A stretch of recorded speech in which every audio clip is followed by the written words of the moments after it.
Welcome to the JBP Podcast, Season 4, Episode 76.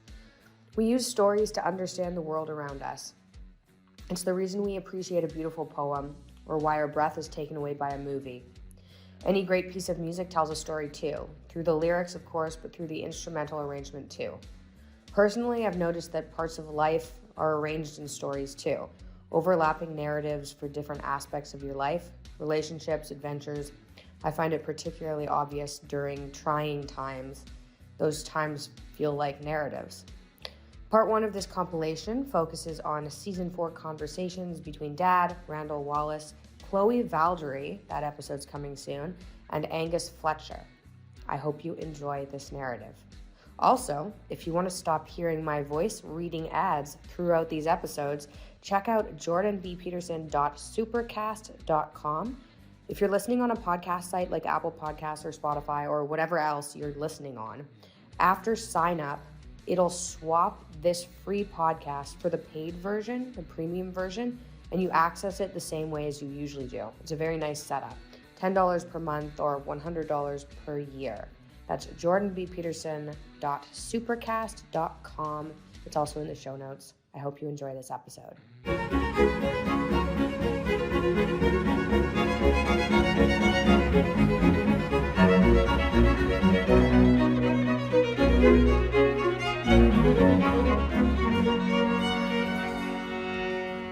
We're still unwrapping. Well, we're certainly still unwrapping the Bible. We're still unwrapping Shakespeare. There's more depth there than we can understand explicitly. And so anything that uses character has that tremendous advantage. And then there's also this strange ability that some people have in spades to create fictional worlds that are of unbelievable profundity and power. And I mean, the greatest example of that in the last 30 years, in terms of sheer imaginative power, has got to be J.K. Rowling and the Harry Potter series, which, gripped the imagination of the entire planet for a decade and produced untold wealth and spread literacy everywhere as well. She had a remarkably creative imagination and something quite mysterious.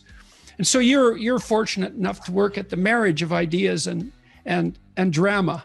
Yes, and it's really interesting when you've spoken about Dostoevsky and others in some of your lectures.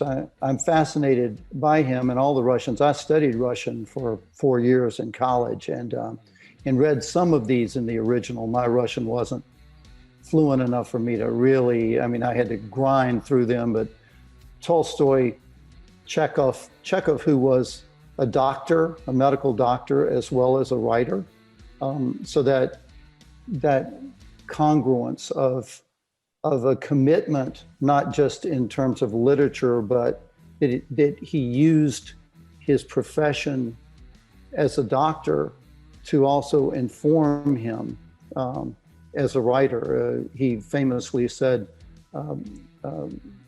medicine is my wife and literature is my mistress. And when I tire of one, I spend time with the other. And Pushkin, who would write stories that were full of thought, but the story itself was bigger than any thought he could put around it. It was more resonant. It carried more.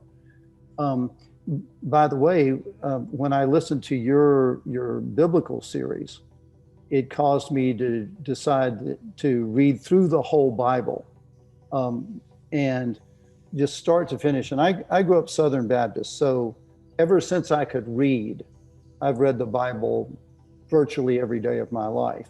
But I'd never read the Bible start to finish. And there were some books that, even when I was a religion major at university, I would get to some of the books and go, I can't stay awake for this book. I just got to move on.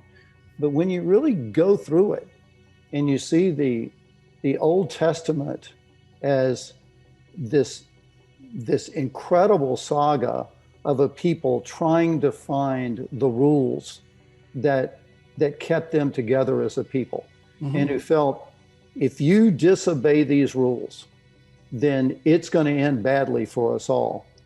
And the greatest the greatest violation is to erect altars to other gods. Right? Worship false idols. Yeah. That's the worst one. And then along comes Jesus, who is completely steeped in all of that Old Testament. I mean, he is profound in his knowledge of it. And he lives and does and says these things. But it's not like it's a philosophy. It's a narrative which I've studied a great deal, and I believe is largely historical, or I should say significantly historical. I believe these things did happen. And then you have St. Paul, who's trying to make sense of what happened. And it's mind-blowing to me. It's mind-blowing to read it as a whole and put it into perspective in that, having spent my life in church. What's mind-blowing about it in part, I mean, and I try to speak of the Bible not from the perspective of a committed believer, and I have my reasons for that. I guess it's partly because I want to concentrate on what everyone can come to see as true, I suppose. Perhaps that's it.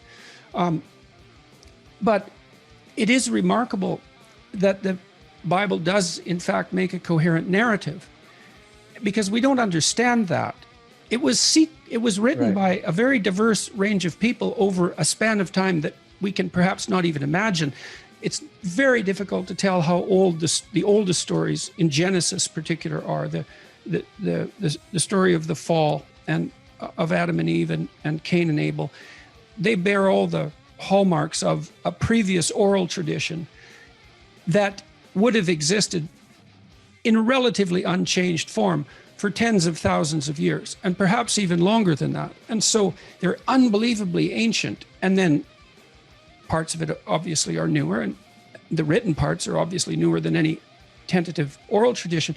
But you have at the bare minimum an unbelievably deep psychological document that weaves itself over centuries into a coherent story. And Northrop Frye, I would say, he's a Canadian literary critic, did more for me than any other particular thinker to help me understand the nature of the narrative. Because Frye, I suppose he did the same thing, or I'm doing the same thing that he did, because he preceded me also at the University of Toronto. He assessed the Bible as a work of literature, as a narrative. And that to me was never any denigration, because narrative, a powerful narrative, and you talk about this when you talk about brave